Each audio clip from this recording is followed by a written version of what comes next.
Hi, Brandon Monroe here, and you're listening to the Bernie Breakdown.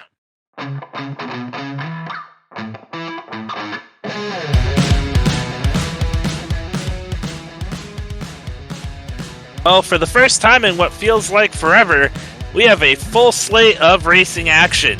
Trucks, Xfinity, Cup, all at Kansas this weekend. And right now, nobody seems to care, because once again, North Wilkesboro is back in the news. Who would have thunk just a couple months ago that a track that had been pretty much left for dead for the last 2 decades would be dominating the news cycle in the middle of the silly season and the playoffs as they're starting in all 3 series or just about to start. But here we are, another North Wilkesboro announcement. News started coming out earlier in the day that North Wilkesboro had canceled their planned dirt races that were going to be going on in October. Then there was news about an announcement with Dale Earnhardt Jr. and Marcus Smith, and then soon after, the big story begins to break, and that is, as of right now, it appears North Wilkesboro will be hosting the 2023 NASCAR Cup Series All-Star Race. From just, I feel like a little over a year ago was when the news first started kind of tracking out that they were going to try to do something with North. Well, for years it just sat and they didn't do anything, and whenever asked about it, it kind of was like whatever. We get back to racing just last month, and I mean, by all accounts, it was successful, and I think that's pretty clear as what a lot of people felt was impossible. Cup cars at North Wilkesboro does sound like it'll be happening next year for the All-Star race. I can't believe it. I mean, I guess I couldn't even believe when you saw like the videos and the pictures coming out of the Cars Tour race last week when Dale Jr. was there. They packed that place full, 20,000 people it seemed like, and I feel like if they could have fit another 20,000, they would have had the people show up. It was absolutely insane. I always thought we'd see NASCAR come back there. I wasn't so sure about the Cup Series, but I did have a pretty good feeling you would see the trucks, maybe even the Xfinity Series back. And maybe down the road, once everything got built up, you would see the Cup Series come back. To just jump right in and, have the Cup Series there next year is something I didn't even imagine a couple hours ago. Yeah, it certainly felt that a Cup race was possible. But I thought it would be 5+ years in the future through this, and all of our plans, any idea we had, usually also involved nothing next year, as they were supposed to be repaving the track next year, and that is not happening anymore. And so I figured, if they repave it next year, truck race in 23 or in 24, maybe an Xfinity race in 25, then maybe 26, 27, you get a Cup race, and instead, it was so successful, everybody loved it so much that we have a Cup race, even if it is a non-points race. I will tell you this, it'll be the biggest non-points race we've ever ran, and we just ran in the LA Coliseum. Yeah, I can't think of another exhibition race, at least in my lifetime, that's going to be as hyped up as much as this one will be. I don't know if they're going to bring in, extra stands or what's going to go on there. This is going to be probably one of the hardest tickets to get your hands on, I feel like. With the limited, because there's no way they can even add enough stands, I think, to where it won't be sold out. I don't think it's possible. And so they already don't have very many stands to begin with. I think a sellout will be ridiculously easy to happen. And in terms of relation to race date, might be one of the earliest sellouts we've seen in over a decade. Yeah, so if you want to get these tickets, you're going to have to be ready to go whenever they go on sale, because I think they're going to be flying off the internet.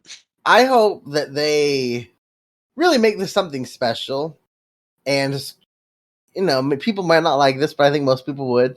Usually, right, to use like a past champions provisional, you have to there's certain rules. Right. Get rid of them all. Get rid of all the rules for past champions, for all-star winners. I don't know if there's any rules for the Open, but if there's someone like a Clint Boyer that he wouldn't be qualified under any other way, wants to try to get in, let him run the Open. Let full out. Like, let whoever wants to run. And obviously, if they have a championship or an all-star win, have them in like they would already be.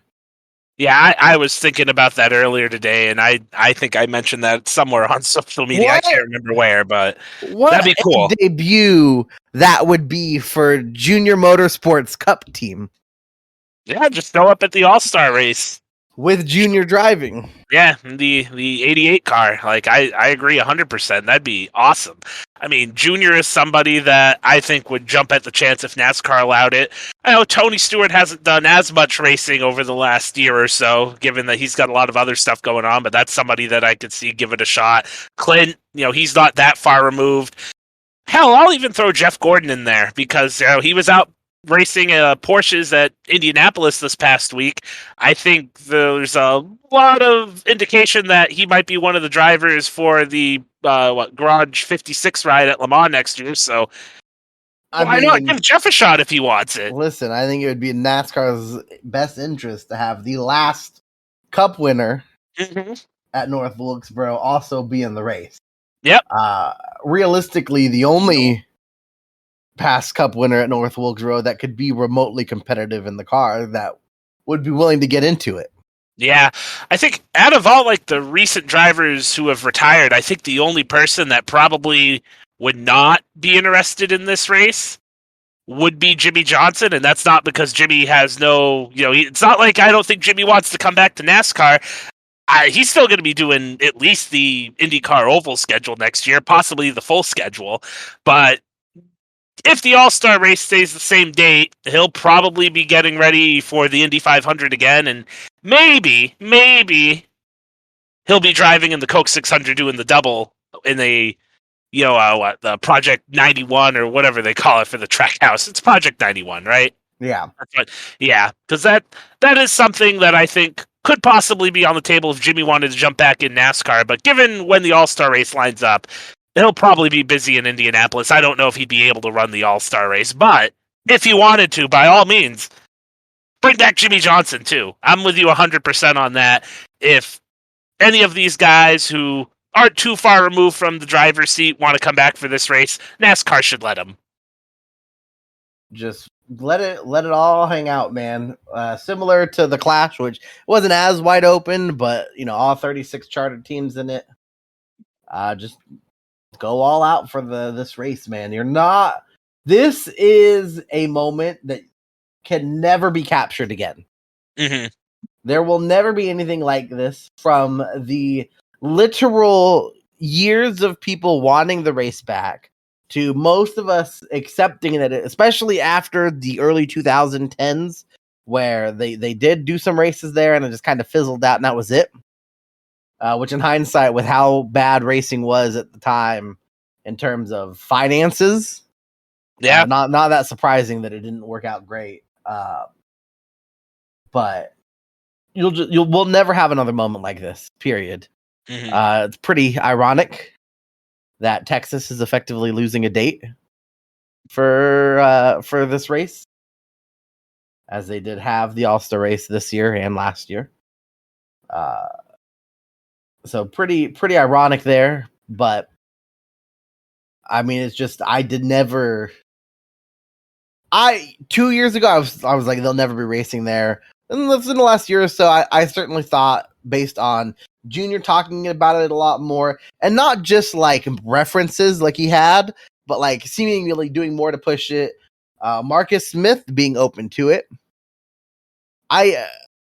I think the leadership change we've had both at ISC and NASCAR, I think, I don't want to say it saved the sport. We're still trying to climb back up, but man, it's done a lot of good.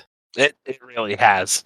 It really has. The fact they're willing to take these big leaps and try these new things, or in this case, I guess, an old thing, going back to North Wilkesboro. What's old is new. Yeah, it speaks volumes. I mean, you kind of saw this, and it was even before like all the regime changes, but you kind of saw this when they brought back the Southern 500 to Labor Day weekend. At this point, that was about 7 years ago, but it showed that the people in charge could at least admit, hey, this was a mistake. let's try to fix it, even though it probably should never have happened in the first place. But at least they've shown that, they'll go back on things. And that was a good start. And, some of the big changes too with the Clash and, a more diverse schedule. It's definitely helping the sport. And a race at North Wilkesboro continues to do that. And man, I can't wait till next year. We still got a lot of racing left this year, a lot of playoffs, champions. We have another Daytona 500 to go through. You get the point. There's a lot that still needs to happen between now and then, but I cannot wait for this All-Star race next year. It's going to be must-watch television and a must-grab ticket if you could possibly get your hands on one. It's just a great day for the sport. Mm-hmm. Just truly a great day. I guess officially tomorrow will be a great day, as that is when the official announcement was supposed to happen. I was going to be opposed to talking about it until we had the Stern bomb. Once we had the Stern bomb, I was going to say, all right, that's about as official as you could get. Yeah, I would be shocked if it was something else tomorrow at this point. But it's great. I'm excited. Most excited I've been for a new track maybe ever. I mean, I guess it's not new, but right, yeah, no. I mean, it is for a large chunk of the fan base, not as much as NASCAR would like, but it is new. Last month, if they even saw any of it, would have been the first that they saw it. I mean, like I've been a fan for a long time, ever since I was a kid. First races I remember watching was when I was like 2, which would have been in '96. I do not remember watching a race at North Wilkesboro. So like, this will be a first for me, whether it's on TV or maybe if I'm there in person, which would be insane. But on the table, we'll see. It'll be the first time I've ever watched one live. So that is going to be pretty damn cool. So I totally get that feeling. It's just very excited, very excited. Yeah, very, very excited indeed. Definitely, probably the biggest news that we've had all year on anything until maybe Kyle Busch announces his ride at some point. But I think this is still a little bit bigger than that. But just what a great day, what a great announcement, and the official announcement, like you already said, is going to be tomorrow, and that's going to be pretty cool too. But just wow. Didn't think this was going to happen anytime soon in terms of the Cup Series. So just crazy, absolutely crazy, and I cannot wait for next year and this event. So, going over to some other news, a bit less exciting, but pretty important. NASCAR announcing some big changes to the car to prevent it from catching on fire, like we've seen over the last couple of weeks. Yeah, not necessarily a big change, but enough of a change that they hope it'll stop the rubber buildup that's causing the cars to catch on fire. Sounds like longer term they'd like to straight up, just if rubber even gets in there, prevent it from catching fire. This won't necessarily do that. If the rubber does still get into the rocker box area, they still are likely to catch on fire, but should help and prevent it. I don't know why it took 3-4 fires for us to get to this point. I mean, it took several angry interviews from Kevin Harvick and a Twitter rant from Rodney Childers. And I mean, I can't say I blame them. They're pretty solid. First race of the playoffs at Darlington went literally up in flames. And I still think they're a favorite to move on. They're only like 10 or 14 points behind the cut line. But I mean, they would have been sitting in a pretty decent spot otherwise. So, and that's what it's, I think, going to take for some of these things, because even if it's not something that can be fixed now, it's something like if NASCAR doesn't talk about it, it feels like they don't care about it. I know some things are said behind closed doors, but that doesn't help how the average fan perceives it, how the media perceives it, how it gets played up. So the fact that they actually made a change is good. I believe that was announced today. Yeah. So it will be in effect it's a new part they have to go pick up. It will be in effect for Sunday. And they talked about it, like, because these are spec cars, it's a lot harder for them to make these changes. And I get all that. Just, I think it's still something I think NASCAR can work on, just more transparency. I'd agree. I think they can definitely work on it across the board, but I think this is just a good example here. I'd agree. I think the only downside to this, there's a slight downside in my opinion, and that is because when they're announcing it, a lot of these teams already had these cars made and ready to go. So from a working standpoint at the shop, you're going to have to take the car apart, you're going to have to put these new pieces in, move stuff around. It's not the end of the world, and I'm sure at the end of the day, the teams would rather do this than have their car catch on fire at Kansas. But it does suck that, you have to make these changes so quick right before you're getting ready to load them up and head on out. I think if it wasn't such a big issue, you probably could have held it off at least for a couple of weeks. But given the circumstances, you don't want something like what happened to Harvick affect another playoff driver. It had to be done now. So, yeah, you're going to have to put in a couple extra hours of work getting everything together, but it's definitely the right move to just get it done and hopefully not have to worry about it for the rest of the season.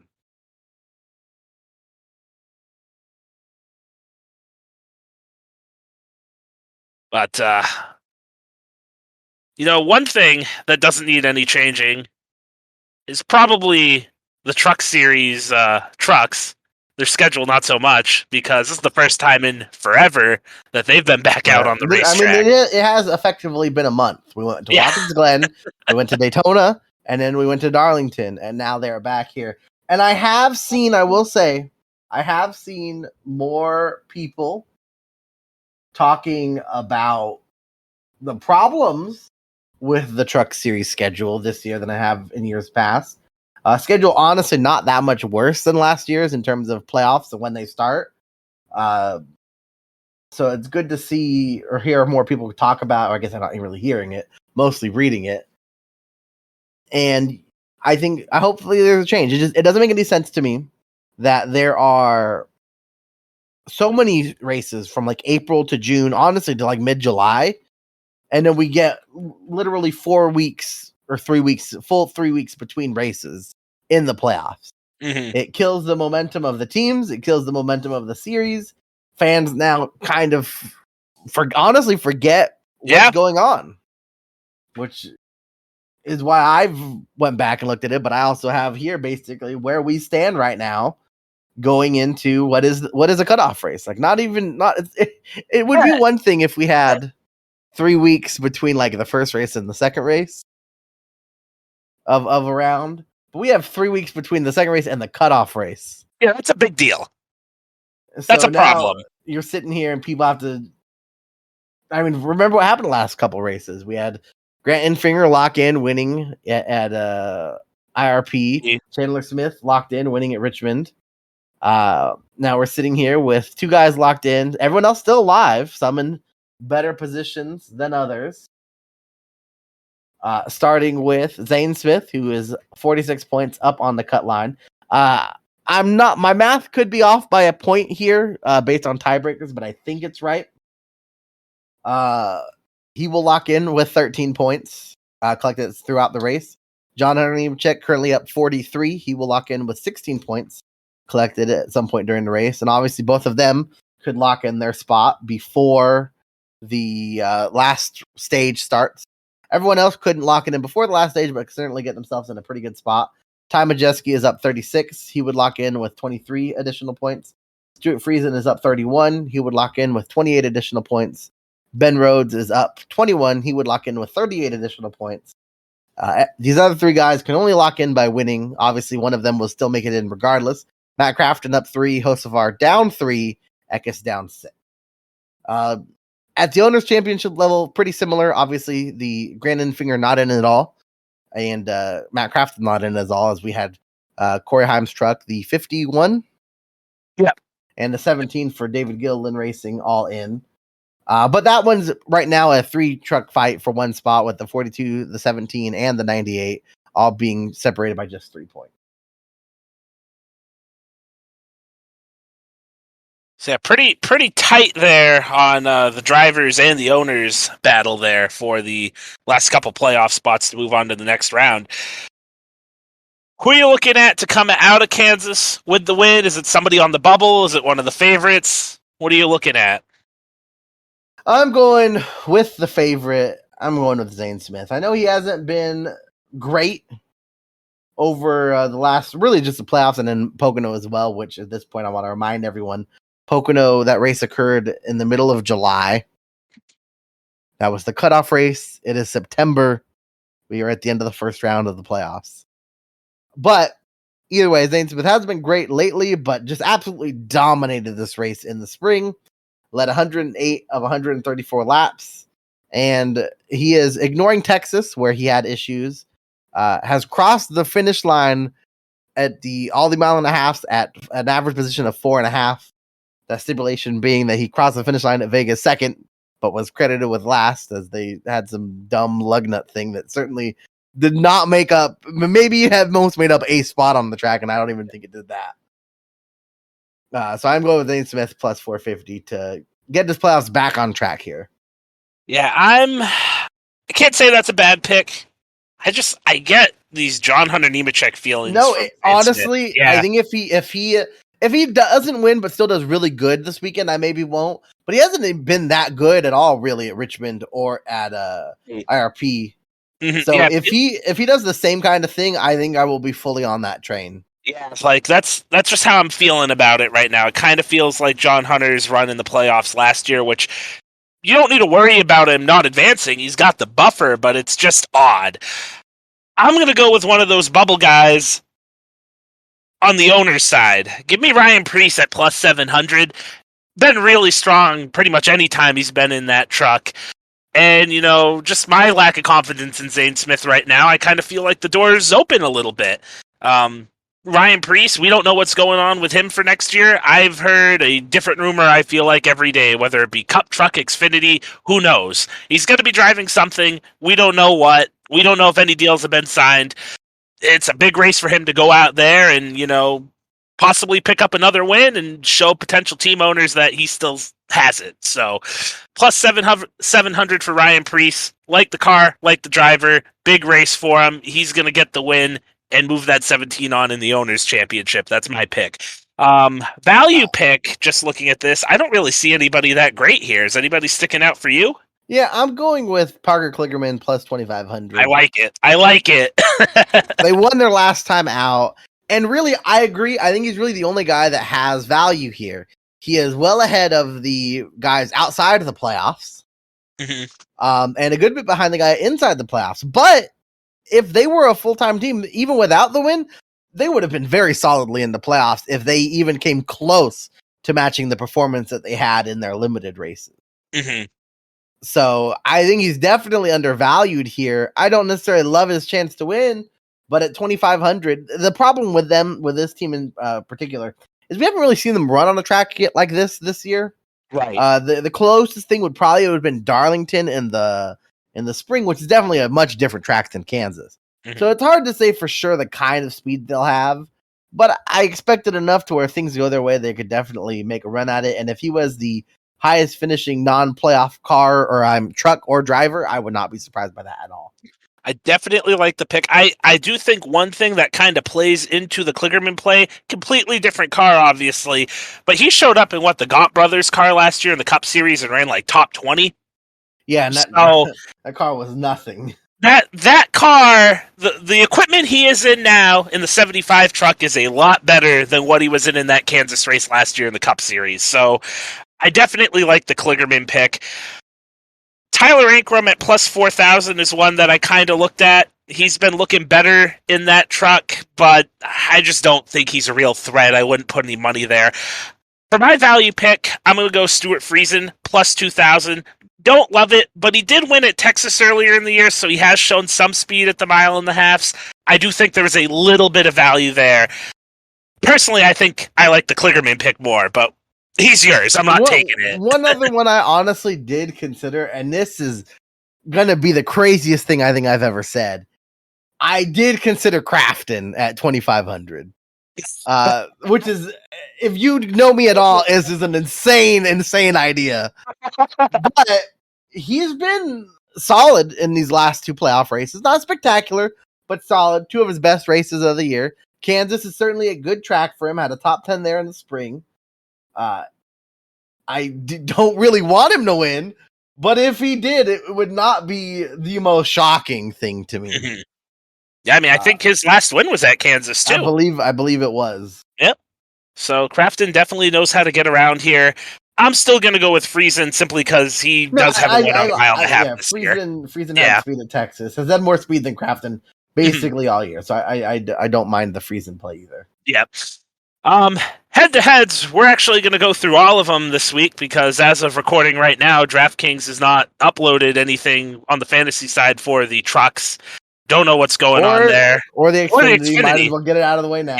Yeah, we'll be doing the head-to-heads on the Xfinity too. We both hypothesize this might be NFL related. With how they're pushing everything, it would not shock me, and I really can't argue that. Football is football at the end of the day. And football is the biggest sport in America. So yes, so understandable at least this week. But we could go through the head-to-heads from start to finish. Of course, they're probably scrambled up on both of our phones right now as we're going through them. Let's start with the first one that I see, which is Ben Rhodes and Carson Hocevar. Ben Rhodes -110, Hocevar -120.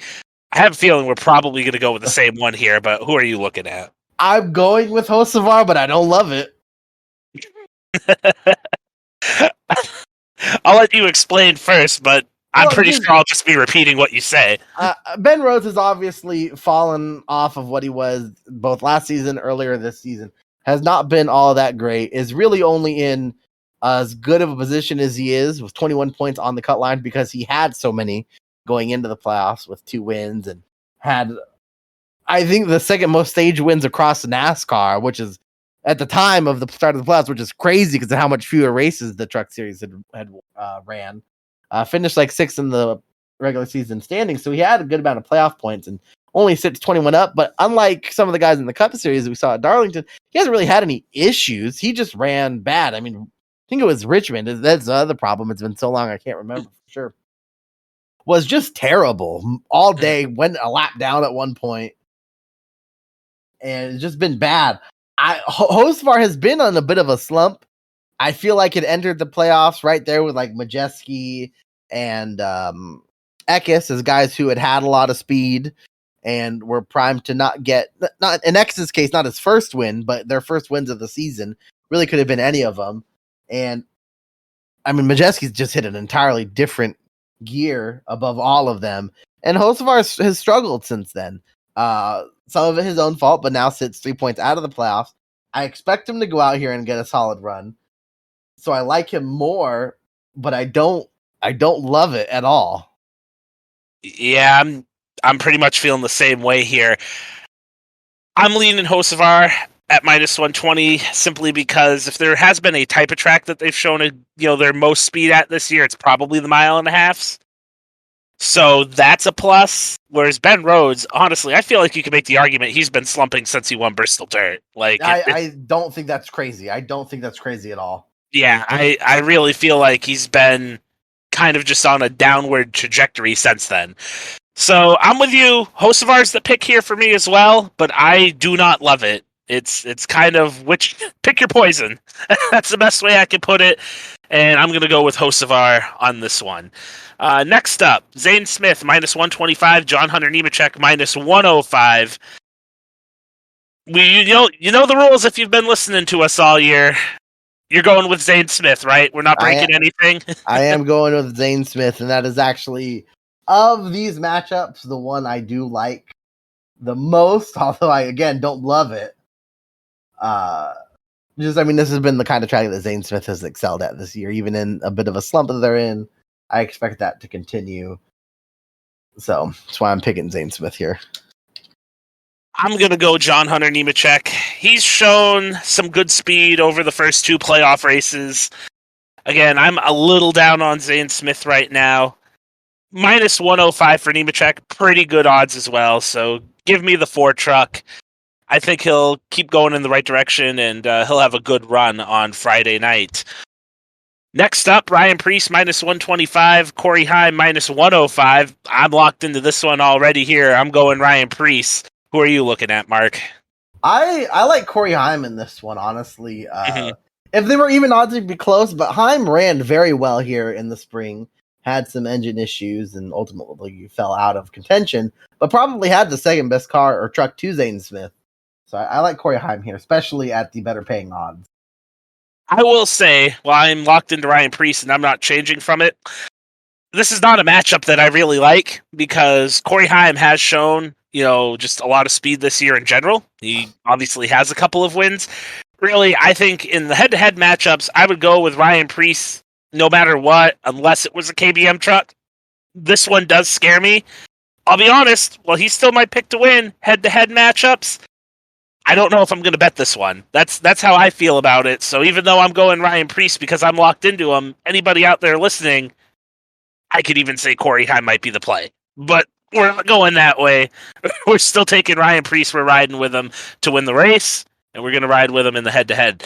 Last one, Grant Enfinger and Christian Eckes. Enfinger minus 110, Eckes minus 120.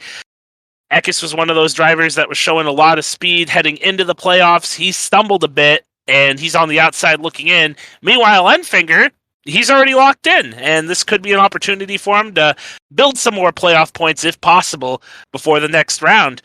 Which driver are you looking at going with here? I'm going with Enfinger. Similar to both Hocevar and Ben Rhodes, although Rhodes in a much better spot. Eckes just has kind of struggled with in speed. Mm-hmm. And Enfinger's just been very solid. Ran pretty well at Richmond, obviously won at IRP. So, especially with the better paying odds here, I like Enfinger. Yeah, this is the one that I feel the best about. Enfinger seems like he's going up, and Eckes seems like he's going down, unfortunately. And that was somebody that I had some higher hopes on earlier in the season that he could make some noise come playoff time, and it just doesn't seem like it's going to happen right now. So give me Enfinger minus 110. I think that's the easy play here, and we're going to roll with him comes Friday night as well. So, because once again, as we already mentioned, there is no fantasy options available for the Truck Series yet. That'll do it for the trucks, and now we are going to move on to Saturday for the Xfinity Series. Still a regular season race for them, which is another issue I kind of have with the schedule, but that's neither here nor there at this point. Do have at least one Cup driver. I believe Ross is still in the 48, just trying to scan through here on the entry list. I don't see anybody else jumping at me right this second, but I do know ones I have are also just for the Truck Series, also didn't mention it, but Moffitt also returning in the Truck Series, not necessarily in a super competitive truck, and in the also in series. the Xfinity Series as well. Mm-hmm. I'm pretty sure you said Chastain. The only one that obviously Sammy Smith is going to be in the 18 most of the rest of the season. So he's going to be stated every week, but it is what it is. The only other one I had of note was Raja being in the 45. Yeah,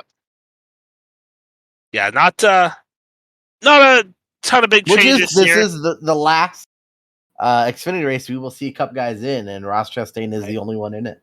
Mm-hmm.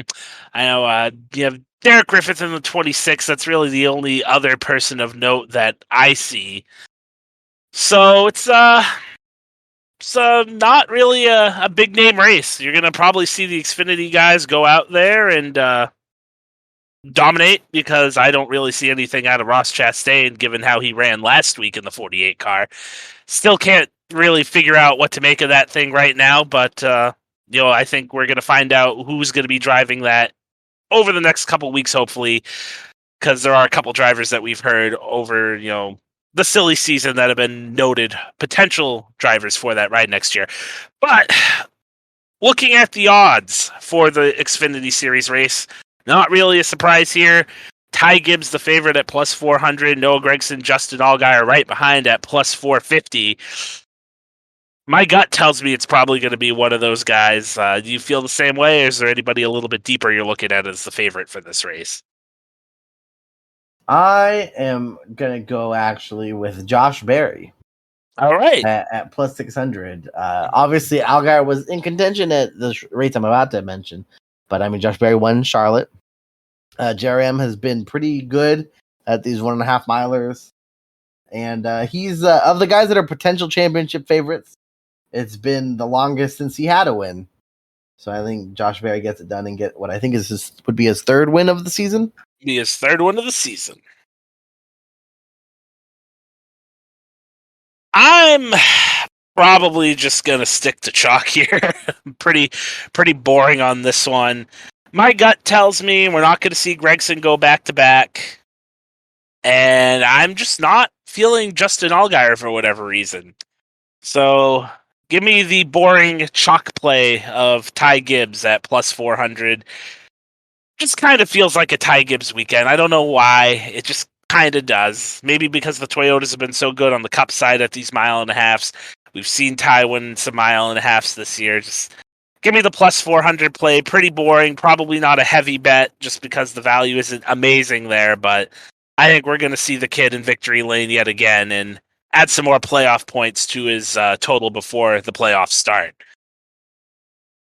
Value-wise here, I think there may be a couple of guys to look at. Anybody catch your eye? Yeah, I picked him a lot earlier in the season, and he ran well. I stopped picking him, and he's struggled. So I've convinced it's my fault. So to get him back on track, I am picking Sam Mayer plus 1,500.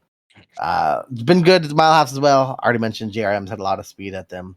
So Sam Mayer plus 1,500. Yeah, I was looking at Sam Mayer. I'm going to roll the dice with Sheldon Creed. Came up just short at Darlington last week. I know that's a completely different track from Kansas, but I think that really could have been a momentum builder for him. He probably doesn't feel like his back's up against the wall. If he just goes into Kansas and has a solid day, he very well could come out on the right side of the cut line for the first time in forever. I don't probably have to go back to like one of the first couple weeks of the year, the last time he was actually in the playoff spot. But I have a good feeling about him for this race. Plus 2,000, there's some good value there. I think he's going to have some momentum. He's just got to be careful and make sure the car is in one piece at the end of the day, which he almost did at Darlington. It didn't quite end up in one piece, but close. You listen. Close enough. I think he'll gladly take another second here if that's what he has to take. if the car comes back, with the whole right side ripped up, but he comes across the line in second, I would agree. He's probably going to be okay with that. Moving over to the head-to-head picks, we got 4 of these here as well. First one up, Justin Allgaier minus 120 against Josh Berry at plus 100. That is a good sign for you because I know you're going with Berry and you have the odds in your favor there in terms of value. Yeah, I am going with Berry. I already said a lot about. I mean, listen, Allgaier I think is also going to run very strong. I think this is a potential. I don't think JRM's as dominant on these kinds of tracks that they were at the beginning of the year. But I think this is another potential for 4 JRM guys in the top 5 or 6 cars. Mm-hmm. I definitely like the value on Berry. Especially with no Cup guys other than Chastain. Right. In the race. Yeah, I really like the value on Berry here at even money, plus 100. And, Allgaier's good. Not trying to knock on Allgaier, but if I had to pick any of the JRM cars to win, even though I don't think it's going to be Noah, I think I just lean a little towards him just based off the momentum he's coming off of with the win. I would agree with you, though, in this matchup, Berry's probably the play, and he's the better value. Even odds in a head-to-head matchup, great. So give me Josh Berry, plus 100. I think that's a pretty easy pick. Honestly, it's probably one of the ones that I like the most. I definitely feel a lot better about these head-to-head ones than I do the Truck Series ones. That's for sure. Looking at the next one, Sheldon Creed, minus 115, Daniel Hemrick, minus 105. It's a pretty easy one for me. I'm definitely going Sheldon Creed here as he is my value play. I feel like even you're going to probably lead Creed here just because Daniel Hemrick has not been that good as of late. Yeah, I think Creed's the easier play here. Hemrick struggling, but will probably still make the playoffs. Whereas Creed is just full steam ahead. So I definitely like Creed. Yeah, I 100% agree. Creed's definitely the play here. He seems like he's going up, and Daniel Hemrick seems to be coming back towards the pack. Not so good for the defending series champion. Third one, we have Ty Gibbs at minus 115 and Noah Gragson at minus 105. I, of course, am going Ty Gibbs here since I picked him to win the race. Who are you going with, Mark? I'm gonna go with Gregson. I think just he'll be a little bit better. I think it's going to be tight. Again, No, for sure. yeah. When I said JRM will be 4 cars in the top 5, the one other one I expect to be there is Ty Gibbs. So. Right. Yeah, I think this one's going to be tight.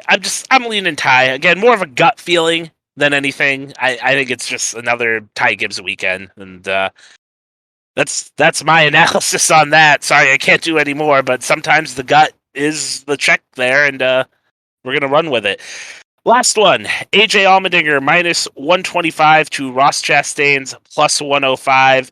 Part of me feels like this might be the easiest one, but at the same time, it might be the hardest. Well, I'm actually going to go Ross here. Really? The track, and obviously it was a different driver, but combined with the paying odds actually being better than even money for Ross, the track, not the same track, obviously, but the fastest we've seen this car was at Texas. Mm-hmm.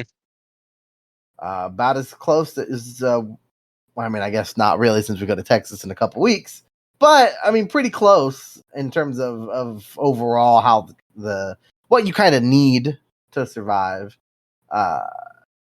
Plus, we still haven't seen the kind of speed I would want to see from Colleague or AJ at these kinds of tracks. Obviously, just had a great race at Darlington, but not exactly the same. Certainly a little bit more of a driver's track. AJ's, luckily for them, they'll only go to 2 of these kinds of tracks in the playoffs. 3: Vegas, Homestead, and Texas. So I don't think it necessarily is a hindrance on them. I certainly think they're closer than they were before. But at the odds and with what we've seen on this car with the 48 at these kinds of tracks, I do like Ross here. Not a lot, but close. I'm turned off enough from that performance at Darlington. I know they are different tracks, but Ross is pretty good at Darlington. So I was pretty disappointed in how he ran last week, and that was just enough to scare me off here.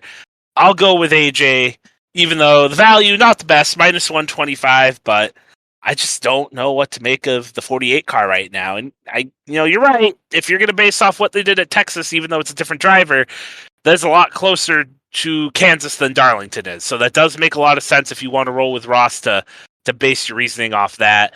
I'm just not confident in them right now. There's question marks with the team. They've rotated drivers due to Tyler Reddick leaving and basically just not letting him in the car anymore. Give me AJ, minus 125. I think Colleague, at least AJ, I can't say Colleague as a whole, but AJ seems to be at least improving enough where I will take him in this head-to-head matchup, and hopefully that works out, and we'll be making some money off the old dinger come Saturday at Kansas. So now moving over to the Cup Series. Big race in the playoffs just due to all the craziness that happened last week. Everything feels like it got turned upside down, and for the first time ever, we do not have a driver locked in to the second round after the first race due to Eric Jones winning. Odds right now, we have Denny Hamlin leading the way at plus 550, Kyle Busch right behind at plus 600, and shocker, another Toyota in Martin Truex Jr. at plus 700. Then you get into the Hendrick guys of Chase Elliott and Kyle Larson at plus 750 and plus 800.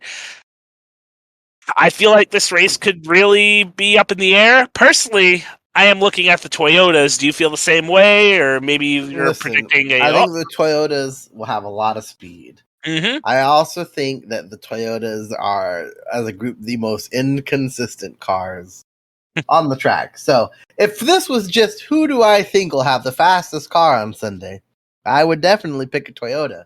But 1, I don't think they're going to win. And 2, I'm going to stick with my guns from our playoff predictions from last week, and I'm going to go with Chase Elliott to rebound from a disastrous race at Darlington. Really, I guess it could have gotten slightly worse. He could have also been running like 26th the whole race and then crashed.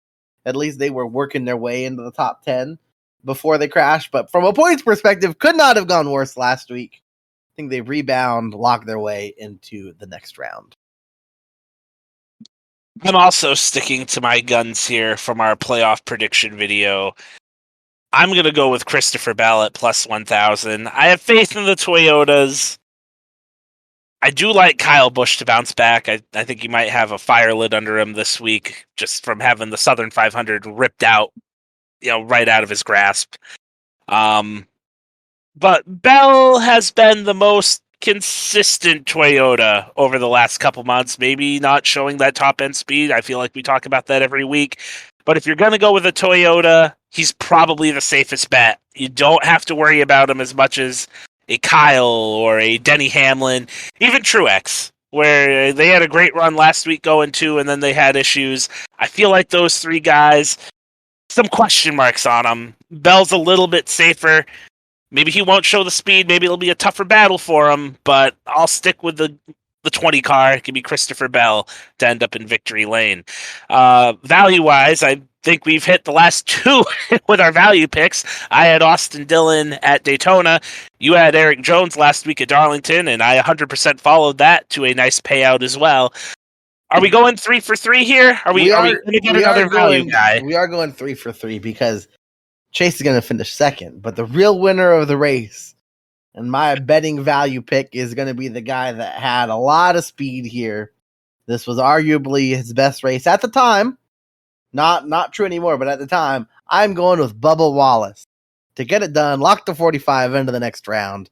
Plus 2,000, I think it was. I've now looked away. Plus 2,000. Toyotas will have a lot of speed. I have no doubt about that. Outside of Kyle Larson, and there were some Chevys. Suarez had some speed. Chase Elliott had some speed. William Byron had some speed.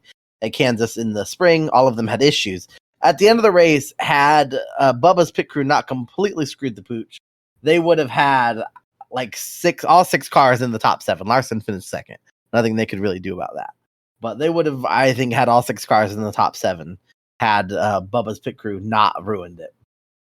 So, yeah, and I mean, he's just been great the last month. Obviously, hasn't been as great at some tracks that aren't necessarily his strength, but still has ran solid in them more than we had seen before. And I think we'll continue to see that, and he'll just run well and hopefully go away with a win. Yeah, that is the slam dunk value pick, in my opinion, to use your phrase there.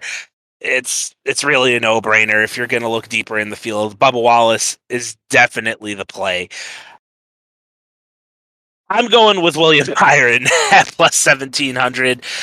I completely overlooked him at Darlington, and I still don't know what to make of him. He ran great at Darlington in the spring. Was that just, being able to carry over the notes and get back to something familiar and maybe turn his season around? Perhaps.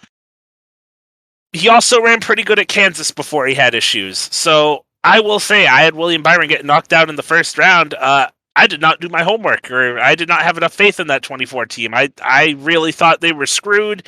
The Darlington race does make me look at him a little bit differently, and I think having some success at Kansas before they ran into issues in the spring, I think he could replicate what he did at Darlington and do it again at Kansas this week. Value, not as good as Bubba, plus 1,700, still pretty solid. Give me the 24 car as that value pick. William Byron, 1,700, lock it in.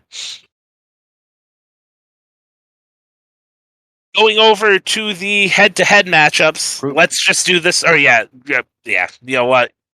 We're doing the head-to-heads. I just want to say this head-to-head matchup. I do find it funny. DraftKings does have Bubba Wallace at minus 105 and William Byron at minus 115. They pick some random ones that I don't get, and sometimes they have a sense of humor in them. I remember after, I think it was for Atlanta, which was after Road America, they had a Sage Karam and Noah Gragson in a head-to-head. Yes. So they always have a sense of humor here. Yes. That one is pretty funny, though. We don't even need to go over that because I think we're just going to stick to our guns on our value plays. But going over to the groups, because that's what we do on the Cup Series, and that's a little bit more fun because there's less of a chance that we pick the same. Group A, Denny Hamlin, plus 200, Kyle Busch, plus 225, Martin Truex Jr., plus 275, and Christopher Bell, plus 400. There's that sense of humor again. It's just all the freaking Toyotas. Which is crazy. We almost always have like Chase Larson and a couple Toyotas. Yeah, here they did go with all the Toyotas. So all the JGR Toyotas, I'm going Christopher Bell plus 400. Who are you looking at out of these guys? I'm going to go ahead and preface this with I think we are going to wind up picking 3 of the same guys in this week's group bet. I am also at least 3. I don't know about the other one, but at least 3. I am also going Christopher Bell here. They've just been the most consistent. If we're betting on who has the most speed, probably will pick Denny Hamlin, because Denny Hamlin is, I think, been without a doubt the fastest Toyota, but they've also been maybe the most inconsistent. I think Bell, though, they've been probably the second quickest, had a lot of speed, and I think he'll also win this group this week. Yeah. Plus 400 is really good odds there, too. I mean, he's plus 1,000 to win the race, plus 400 just to beat the other Toyotas. That's what happens when you're plus 1,000, but the 3 favorites are ahead of you and in the same group. Fair. Very fair. But we're both going Bell plus 400. Group B, we have Chase Elliott plus 200, Kyle Larson plus 210, Ross Chastain plus 350, and Tyler Reddick plus 350. I'm going with my pick to win the race, Chase Elliott. I'm torn between Chase and Kyle Larson, but given that Larson was the only one near the front at the very end of the race in the spring, I'll go with him at plus 210, though I would not be surprised if Chase was up there with him near the end of this one as well. Reddick, I know he's coming off of a really good Darlington race, but I don't know if they have the speed on the mile and a halfs like the Hendrick cars have. And Ross Chastain, listen, I don't expect anybody to do anything to him at Kansas, but with how his year's gone, you never know. So it's just not really a safe pick here, I feel like, for Ross Chastain. So give me Kyle Larson plus 210. Group C, Ryan Blaney and Kevin Harvick both at plus 220, and then Joey Logano and Bubba Wallace at plus 320. This might be one that we both are going to go with the same ones here. Bubba Wallace. Well, there you have it. Bubba Wallace plus 320. Same reasonings. That team, the whole organization, really. This is probably like their best race as a whole between Bubba and Kurt, and obviously Kurt won in the spring. Harvick's look better, Logano's look better. Even Blaney, I feel like, has looked a little bit better as of late, but Bubba, with the best value here at plus 320, I think it's another no-brainer for somebody that has a very good chance to probably contend for the win on Sunday. Last up, we have William Byron at plus 150, Ty Gibbs at plus 330, along with Alex Bowman at plus 330, and Daniel Suarez at plus 330, actually. So Byron, the heavy favorite here, is that going to sway you in terms of picking for this group? I'm going with Byron. Mm-hmm. Well, I guess you were right then, because we ended up with 3 of the 4. I will say Gibbs is a fascinating play. Mm-hmm. In a Toyota. He's been obviously not as fast as any of the other Toyotas on a week-to-week basis, which makes sense since he is. I still think not even 10 Cup starts, although it's pretty close to 10 at this point. So he is pretty fascinating player, but I did go with William Byron. So yeah, it was the one different was the one I thought might end up being different. Yeah, I will say Ty Gibbs, I was entertaining him possibly as a value pick, but you don't know yet. The kid's obviously good. Honestly, at the value, I don't hate Bowman or Suarez either. I probably like Bowman a little bit less. He got a top 10 last week, but didn't have as much speed as William Byron. Suarez was running pretty well here in the spring before he had issues.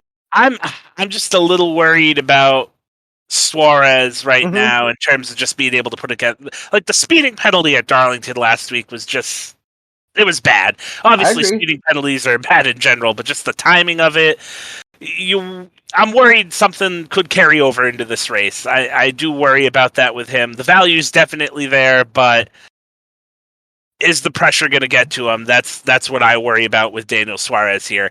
And then, like Ty Gibbs at plus 330, I was saying I was contemplating maybe even making him the value pick, but the kid's still raw. I mean, obviously he's good. I have him in the Xfinity Series race, but Cup Series a bit of a different animal. I'm going to take William Byron. It's a safe pick, even though the value isn't there, and sometimes that's just what you have to go with. So William Byron plus 150, going to be the play here for Group D. Going over to the fantasy side, because we actually have that available in the Cup Series. Granted, there is not a lot of tournaments out yet. Who are you looking at for your fantasy team? I went with a strategy I don't think I've employed before. My entire team is between 9,600 and 7,200. I went with three guys we've already talked about a good bit. Christopher Bell, 9,600. William Byron, 9,100. Bubba Wallace, 8,000. Someone else we talked about a little bit, Alex Bowman, 8,200. He was the last pick on the team, just the best guy I felt like that I could get at that price range. I think Harvick was a little bit more expensive. I would like Harvick here a little bit if you wanted to move anyone else down. The last two guys, Eric Jones, had a pretty decent speed here in the spring. I don't remember what went wrong, but that was during their stretch where everything seemed to go wrong for them. Didn't get a good finish, but coming off of a win that he just earned, just straight up earned, nothing else there, and has had speed at a lot of tracks, so I think he can run it well. And Ty Gibbs, 7,200, I think just with the potential there, he could easily run top 10. I think he's a great play. So we do not have the same team. I know that's only happened once, but not surprised. Yes, not surprised. I went a completely different strategy here. I went, what Toyotas can I get on my team? And I was trying to get as many as possible. I had to move some people around, and I did drop a couple of the guys that I had circled to make this work. Starting at the bottom, because we really had to do some digging here in the value bin to get the team I was looking at. We have Corey LaJoie and Todd Gilliland, 5,300 and 5,400. Sometimes you have to make sacrifices. I'm expecting a big day potentially out of some of these Toyotas. You know, it's always risky when you do a play like this and have guys that are towards the back of the field. You're really just banking on them bringing the car home in one piece. Missing trouble, not getting into anything, themselves, no penalties, no loose wheels, just clean days out of these two guys for this to work. Next up, Bubba Wallace, plus 8,000. We've already talked about him. There's a good chance he could end up in victory lane this week. So look out for Bubba, plus 8,000. Could be a big day for him on the fantasy side. Next up, Christopher Bell, my pick to win the race, 9,600. Again, I think it's somebody else, too, that could have a really big day at Kansas. Kyle Larson at 10,700, really the only Chevy at the end of the race here in the spring that was able to keep up with the Toyotas. Gonna need a solid run after having a lot of just ups and downs last week at Darlington. I think he'll be able to do that and put together a strong run on Sunday as well. And finally, rounding out my team, Kyle Busch, 10,900. Just keep the motor in one piece, guys. That's all I gotta ask. I feel like, it's funny, consistently, I feel like he has been better than Denny, but they've just had crazier stuff happen to him. I mean, blowing up under yellow, that's just something while leading is something I just don't remember ever seeing. I've seen some crazy stuff, but I'm sure it's happened before, but yes, oh it's Lord. Like, man, in the Southern 500, just come on, man, come on. I think he's going to rebound, though. I think Kyle's going to be locked in, and he is also going to be contending for the win on Sunday. And, it'd be a pretty Kyle Busch thing to just win the race and, announce his new ride comes Tuesday the next week. So give me Kyle Busch in what could be, a possible last trip to victory lane in the 18 car based on everything that we've been hearing over the last couple months. Again, I have no idea where he's going. I am very confident it is not the 18. Yeah, I think that is one thing a lot of us would agree with. He still might be in a Toyota next year. It could be for 2311. It could be for a team changing manufacturers. We really have no idea, but it really does not feel like he's going to be back in the 18, which is kind of crazy just to think that it's gotten to this point. So, I mean, it would be a real Kyle Busch thing for him to just go on a run right here, win the championship, and walk out the door with the trophy as he goes to a new ride next year. That'd be something, and I wouldn't put it past him. He's a hell of a driver. But that'll wrap it up for all the betting and fantasy. Do you have any final thoughts before we sign off? I can't believe we are going back to North Wilkesboro. I don't think anybody can. Great week for that. Can't wait for the actual announcement, which sounds like it's going to be tomorrow. And I'm sure we'll be plugged into social media and looking at all the details for what should be a great all-star race next year. And, of course, we are going to be ready for a full weekend of NASCAR action, all 3 national series. I think there's an ARCA race in there, too. So a lot of stuff to keep an eye on from Kansas. We'll be back after the weekend where we will break down everything that happened out of Kansas. And until next time, guys, thanks for listening to the Bernie Breakdown.